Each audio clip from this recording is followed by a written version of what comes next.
Dr.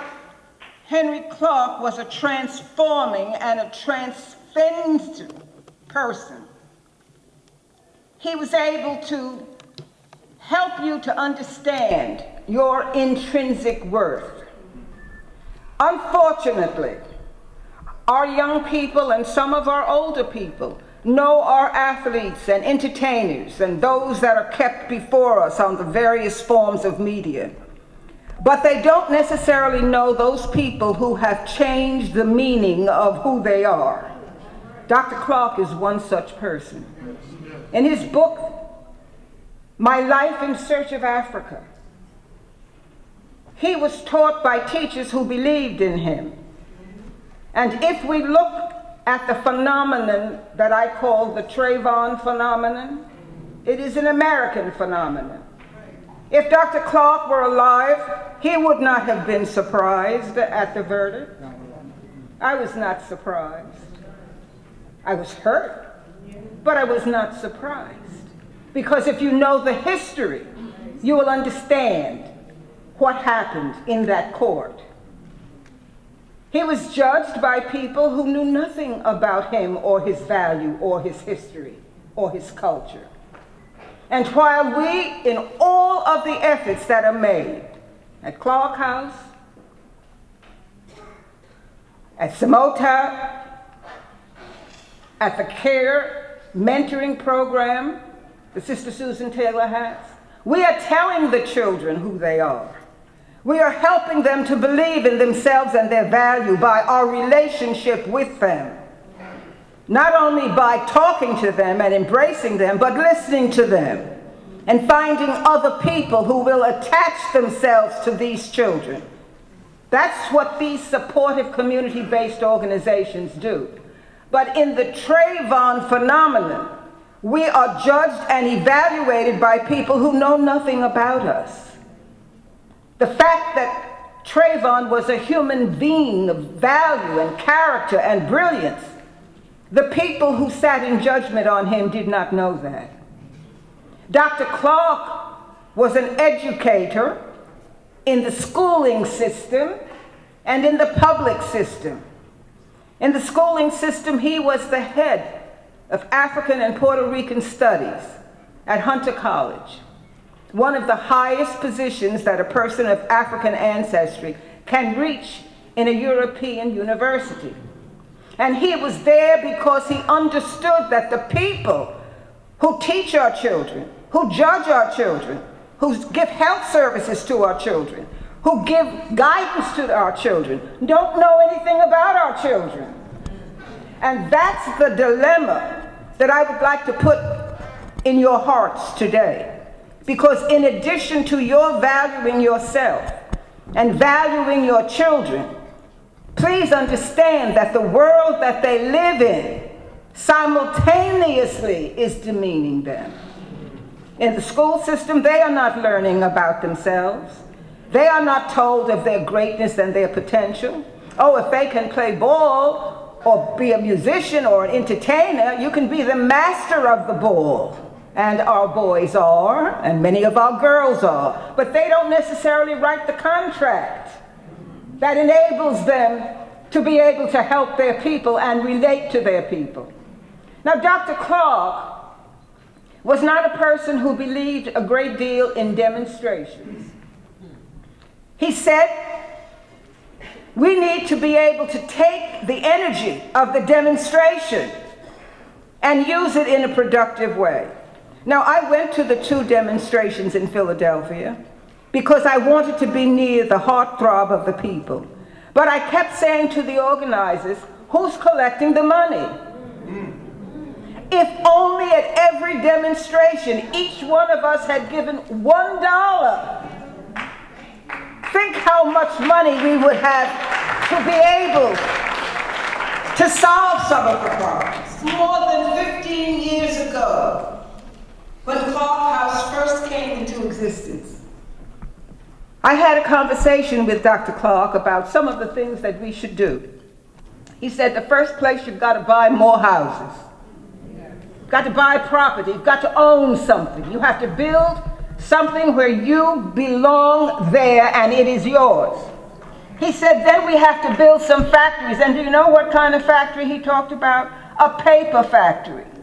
He said, let's have a factory that manufactures all of the paper products that we have to use, that repetitively are being used. Dr. Clarke had an economic understanding of how to change our dependency.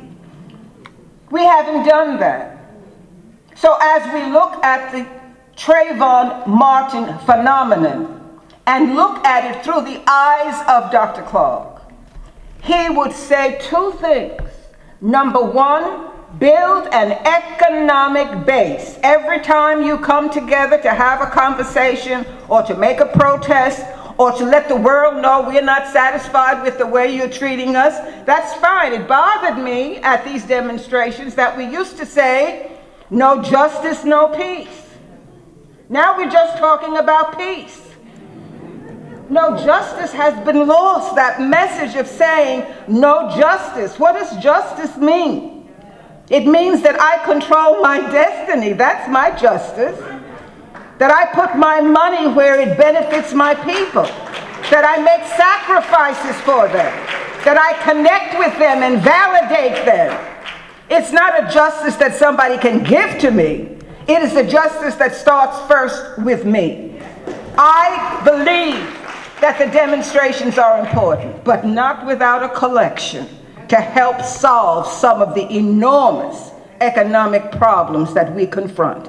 If you walk across Brooklyn, if you walk across Queens, if you walk across Manhattan, how many institutions will you come across that between the hours of 4 o'clock and 12 are open to teenagers? These teenagers that we're worried about shooting each other, what else do they do but roam the street? Where do they go? The churches are closed, except at the hours of worship for the most part. The community-based organizations are struggling, waiting for someone to give them a grant or a fund of some kind so that they can keep the lights on. But where are the buildings where the children could come, where we could show them that they are valuable, not just tell them that they are valuable? This is what Dr. Clarke would say. He would say, let's have some industries that supply the basic needs of our people. Maybe the world has known what hair products have done, the kinds of money that we have squandered trying to make our hair look like it's not supposed to.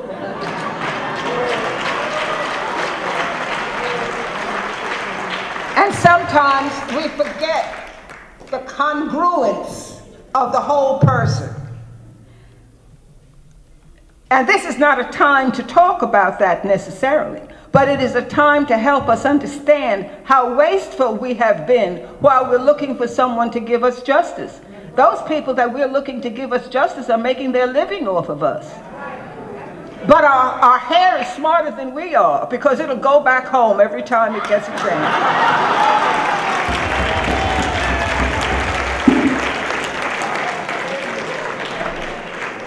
Because we want to be beautiful.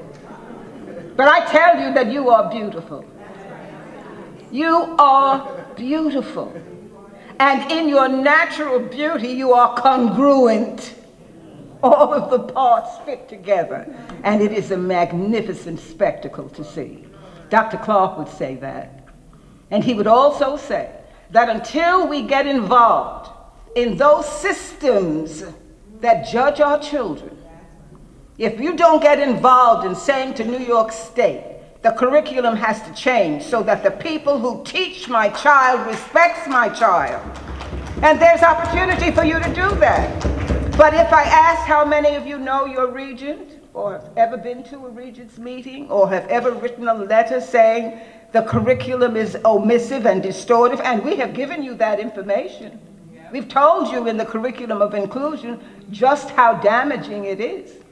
But if you're sitting back waiting for that teacher to be fair, if you're waiting for the members of the jury to be fair when they're coming out of their background of privilege, Dr. Clarke would say we are naive. So in the memory, at the core of my knowledge of Dr. Clarke, the long talks that we had at his house, at Clarke House, under the boab trees in Egypt, many, many, many times. His wisdom talked about the totality of our issues. The Trayvon phenomenon is an American phenomenon, and it is a phenomenon that has helped our children in not knowing who they are to destroy each other. So they buy guns and bullets. We don't have any gun factories or bullet factories. And they're not killing somebody to get justice. They're killing their friend. They're killing their neighbor. They're killing their colleague. Dr. Clarke would say, that's our fault. We haven't helped them to know that we are one people. There is no me and you. There's only we. We as one people. The Trayvon phenomenon has brought into stark reality for those who don't know the story. Don't be surprised. They brought with them to that jury who they were. They did not know Trayvon. They do not know our children. They do not know you. But I tell you that you are beloved, precious, special, dangerous, if you know that you are beloved and special and exceptional and worthy and resilient.